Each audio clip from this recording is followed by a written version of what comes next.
Senior BRS నేత మాజీ రాజ్యసభ సభ్యుడు కె కేశవరావు త్వరలోనే తన మాతృ సంస్థలోకి అడుగుపెట్టబోతున్నాడు.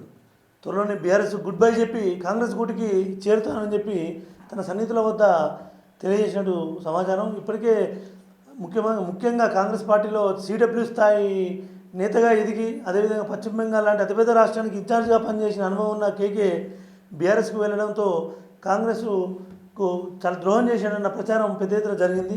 అప్పుడున్న పరిస్థితులలో అధికారమే పరమావధిగా కాంగ్రెస్ పార్టీ అధికారంలోకి వచ్చే పరిస్థితి లేకపోవడంతో కేకే బీఆర్ఎస్కు పోవడం తిరిగి కాంగ్రెస్ పార్టీకి సంబంధించి కొంత వాతావరణం సెట్ అవుతుండడంతో దేశంలో కూడా కాంగ్రెస్ సంబంధించి కొంత వాతావరణం సెట్ అవుతుండడంతో ఇక నాకు బీఆర్ఎస్ సేఫ్ కాదని భావించిన కేకే ఇప్పుడు మళ్ళీ కాంగ్రెస్ గూటికి చేరేందుకు రంగం సిద్ధం చేసుకున్నారు. ఇందుకు సంబంధించి తనకు సన్నిహితంగా ఉన్నటువంటి ఏఐసీసీలో చాలామంది సీనియర్లతో సంప్రదింపులు జరిపి తన రాకకు సంబంధించి తన నిర్ణయాన్ని ప్రకటించినట్టు తెలుస్తుంది.